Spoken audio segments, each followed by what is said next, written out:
Di video ini gue akan bahas tentang yang namanya neraka laki-laki. Apa itu neraka dari seorang laki-laki? Di dunia zaman sekarang ya banyak banget laki-laki itu hidup gue sebutnya di neraka laki-laki ini.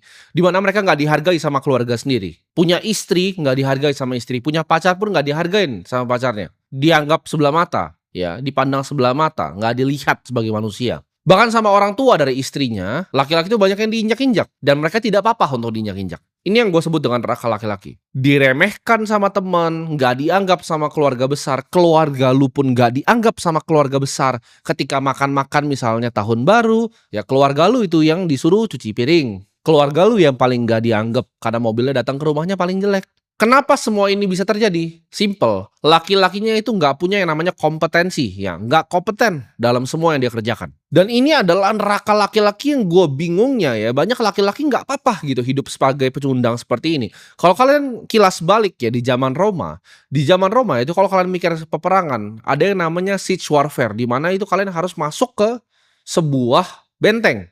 Kalian mau serang sebuah kastil, itu ada bentengnya, lo harus naik, ya. Gimana cara naiknya? Ya pakai tangga zaman itu. Nah lu akan pikir sekarang pecundang-pecundang seperti lu, kok ada yang mau ya yang naik pertama? Itu kan yang lu pikirin kan? Karena yang naik pertama itu kemungkinan matinya itu besar sekali.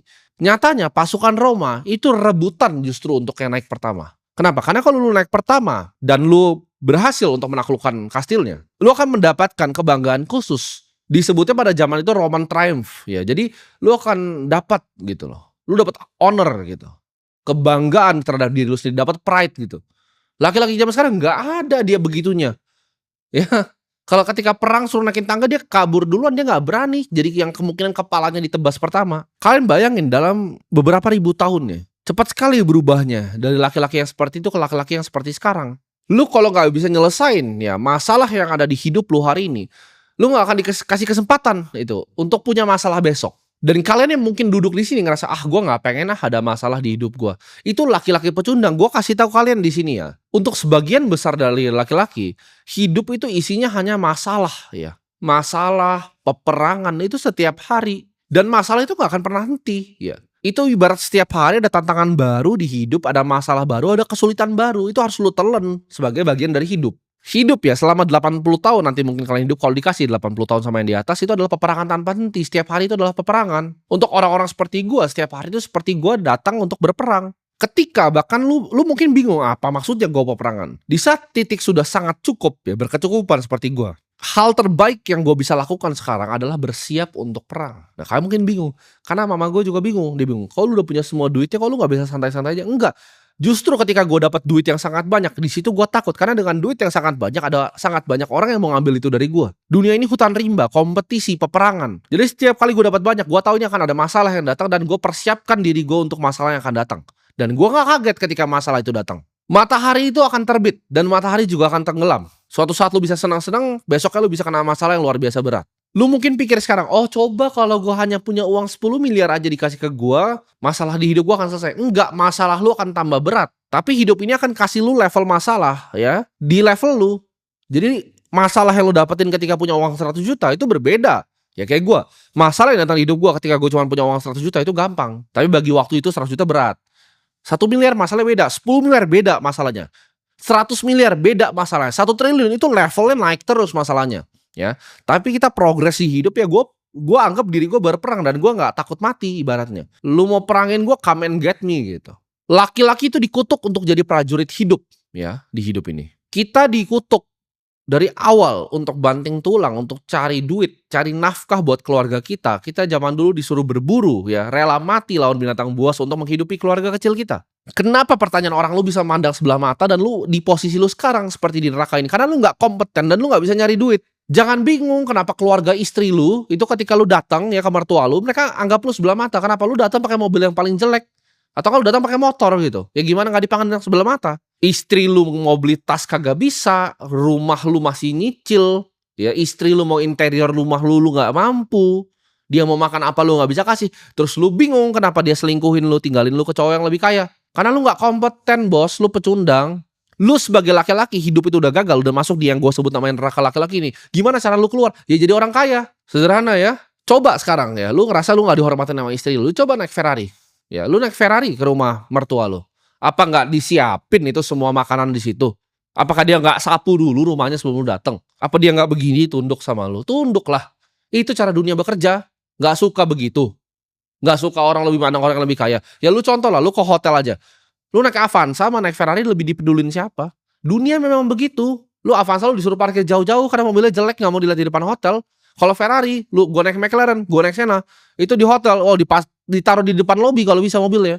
Karena hotelnya bangga ada mobil seperti itu di hotelnya. Itu cara dunia bekerja. Nggak suka pindah, ya lu pindah hidup di bulan gitu. Lu bingung gitu kenapa cewek lo kok bisa ya dia jahat banget sama gue cari cowok lain. Dia udah capek-capek make up. Ya yang lu lakuin adalah lu naik motor. Dengan lu naik motor lu rusakin itu semua make upnya, matanya masuk debu. Ya rambutnya rusak kena helm. Dan lu bingung kenapa dia mau cowok yang punya mobil. Hujan-hujan kan sama lu, naik jas hujan. Dan lu cuma nangis ketika ditinggalin lu buat cowok yang punya mobil. Ya jangan sakit hati, kerja. Ya kerja. Kalian mungkin bingung kenapa ya pacar gue selalu berantemin gue. Di hidup gue ya selama gue punya pacar jarang sekali gue berantem. Jarang banget ada yang mau berantemin gue gitu. Karena gue kompeten. Jarang sekali gitu berantem karena mau makan di mana. Enggak, mereka semua yang ikut gue mau makan di mana. Karena mereka tahu gue akan kasih makanan yang terbaik. Lu nggak usah mikir lah, nggak usah pasang otak lu. Lu jadi princess aja duduk di mobil gue. Udah gue bawa lu gitu selesai. Jadi nggak pernah ada berantemnya. Soal hal-hal kecil tuh nggak ada berantemnya. Lu ngikut gue, lu nggak mau makan tempat gue ya lu makan sendiri di rumah selesai. Lu nggak mau gue cari orang lain, sederhana. Gampang sekali gitu.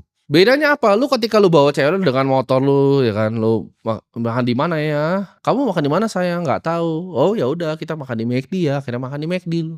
Kalau gua udah siap semua gitu.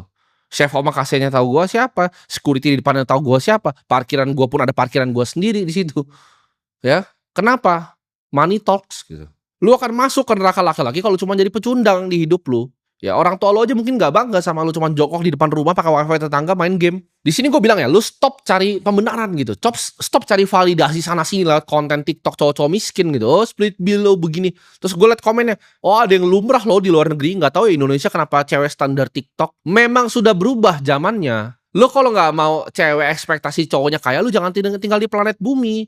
Dari zaman dulu cowok yang paling berotot yang bisa berburu paling banyak itu paling banyak dapat cewek. Ceweknya banyak di goanya karena dia jago berburu. Zaman dulu juga sama. Raja itu bisa punya 1000 cewek. Sedangkan cowok-cowok yang gembel itu bisa nggak pernah punya cewek, nggak pernah punya pasangan sampai dia mati. Itu fakta dari zaman dulu seperti itu.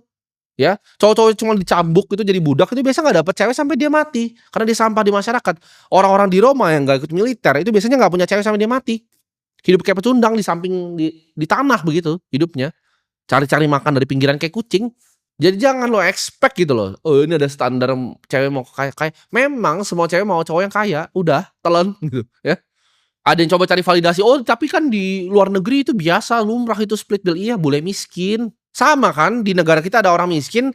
Di luar juga ada orang bule yang miskin gitu loh. Orang yang bule yang miskin yang minta split bill. Coba lu ke billionaire deh. Hedge fund manager gitu kerja di finance suruh split bill lu diketawain bos karena mulut dia ngomong split bill nih kayak gue nih ngomong split misalnya harga makannya 1 juta gue ngomong split bill itu gue udah bikin 1 juta dalam gue ngomong sedetik split bill itu daripada gue capek-capek ngomong ya nambah berapa detik lagi itu prosesnya gue bayar aja karena itu nggak waktu gue lebih mahal dari proses gue ngomong kata keluar dari mulut gue split bill nggak paham kan kalian jadi jangan samain kayak standar-standar TikTok terus ada cowok-cowok gitu ngomong oh nggak apa-apa ini nggak apa-apa dia miskin naik Avanza jangan dengerin ya jangan dengerin lu juga harus telan tapi kalau lu mau hidup yang berbeda lu mau keluar dari neraka ini lu harus lakuin yang laki-laki lain nggak lakukan lu harus siap perang lu harus siap untuk telan masalah-masalah yang akan datang karena masalah-masalah itu gue janji akan datang ke lu menurut gue sih nggak ada yang lebih busuk kayak di dunia ini dibanding jadi laki-laki pecundang ya lu cuman bangun naik KRL itu lu dempet-dempetan cari kopi hitam terus lu dapat gaji dari bos lu terus lu tidur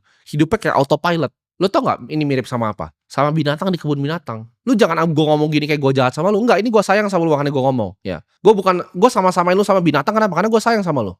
Mirip, ya. Gue bilang tadi, lu bangun autopilot ke KRL, dempet-dempetan, minum kopi, ya. Makan roti ke kantor, dapat gaji pulang. Ulang lagi besok, ulang lagi besok, ulang lagi besok. Emang gak ada masalahnya bener hidupnya, tapi itu hidup paling sampah menurut gue. Hidup paling sampah adalah hidup yang rata, gak ada kegembiraan di hidup lu, gak ada rasanya. Bahkan ya, gue di saat ada masalah itu di saat gue ngerasa bener-bener gue hidup gitu loh. Lagi perang nih seru nih menurut gue. Kalau hidup lu rata flat aja itu bagus gak usah hidup gitu. Lu jangan jadi kayak singa di kebun binatang. Nah singa di kebun binatang kenapa? Gak usah berburu ya. Makanan ada jamnya dikasih secukupnya makanannya. Kerjanya cuma tidur. Insting berburunya hilang. Insting predator hilang. kill or be killed instingnya tuh hilang gitu loh. Yang dia harus kabur dari poachers yang bawa senjata tuh hilang, instingnya hilang gitu. Makanya singa-singa di kebun binatang itu lebih cepat mati dibanding singa-singa di alam. Karena instingnya dibunuh. Lu mungkin juga akan lebih cepat mati dibanding orang yang hidup gitu loh. Lu tuh nggak hidup, lu di neraka ini kayak di kebun binatang gitu loh. Dikandangin gitu, naik KRL, dempet-dempetan. Lu kayak singa yang nggak tahu kapan menghindar dari bahaya. Ini bahaya nggak sebenarnya? Makanya gimana cara carinya? Oh, dikasih gitu, dikasih. Suapin. Tapi secukupnya. Apa bedanya lu sama binatang di kebun binatang? Nggak ada bedanya. Gua tahu ya, lu yang nonton ini tuh manusia di dunia ini yang paling banyak alasannya. Gua bukan dilahirin di keluarga kaya, gua nggak bisa inilah itulah. Coba gua kasih gini. Gua bilang bahwa 2025 ini adalah tahun dimana hidup lu bisa berubah di Januari ini. Ya, kalau lu sungguh-sungguh dengerin apa yang gua ngomongin, hidup lu bisa berubah. Buang dulu semua. Alasan-alasan goblok di otak lu, buang dulu semua. Jangan nyalain ini ada kebijakan ini, jangan nyalain ya. Fokus di diri lu, dan gue bilang, lu dengerin omongan gue, 2025 hidup lu akan berubah. Coba gue kasih lo ya, gue tantang lo sama misalnya 100 orang yang nonton ini ya. Ada 100 orang nih, gue kasih skop. Cuman boleh pakai skop ini, lu gali lobang ke bawah. Yang lobangnya paling dalam 24 jam gue kasih 10 miliar. Lu yakin lu bisa menang game gue gak? Coba lu pikir. Ujung-ujungnya apa yang bisa begitu? Itu lewat kegigihan. Itu pure, kalau bahasa Inggrisnya sheer will. Gue gak tahu bahasa Indonesianya apa. Kemauan yang luar biasa itu. Tekad yang luar biasa. Itu bukan siapa yang lebih punya teknik untuk ngegali kalau 24 jam. Itu siapa yang lebih berani berdarah dibanding sebelah-sebelahnya. Lu yakin lu menang gak? 100 orang ya. Gue pilih 100 random orang nonton ini. Lu yakin lu menang gak? Itu aja lu kagak yakin lu menang. Gimana lu mau sukses di hidup ini? Itu bisnis, pekerjaan ya. Financial market itu jauh lebih susah dari gali lobang 24 jam itu. Lu gimana mau sukses? Nggak bisa jawabannya. Lu aja nggak pede dengan begitu. Kalau gue bilang sekarang, 2025 lu pas sukses, tapi kompetisinya ratusan ribu orang yang nonton ini. Sama persis kayak gali lobang itu. Lu mau do whatever it takes nggak untuk keluar dari neraka itu? Karena semua lu itu di neraka yang tadi, yang dipandang rendah oleh orang tua lu sendiri, oleh mertua lu, oleh istri lu. Nanti anak lu bahkan nggak bangga punya bapak kayak lu. Bayangin coba hidup kayak gitu. Apa lebih baik mati aja?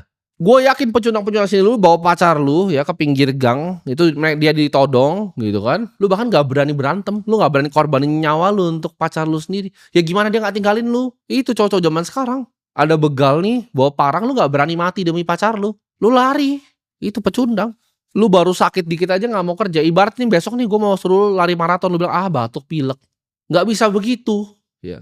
Pekerjaan tuh sama, lobangnya sama, dia nggak tunggu lu untuk istirahat dulu. Ada yang gali terus gitu 24 jam, kalah lu. Gue gali terus 36 jam sampai tangan gue berdarah semua tuh kalau gue disuruh. Lu mikir gak sih di universe yang luas ini ya, alam semesta yang sangat luas ini, ever expanding. Seberapa hoki lu untuk bisa bernafas di sini, lahir sebagai manusia, dan itu lu sia-siain sekali kesempatan lu hidup untuk alasan-alasan lu, nanti aja lah, jangan pikirin yang duniawi. Ya itu lu aja gitu. Tapi hidup mah di bawah santai aja. Lu egois ya. Keluarga lu tuh makan masih susah, biayain dulu mereka, biayain orang sekitar lu ya. Berbagi ke sesama. Ngapain kaya-kaya kayak lu?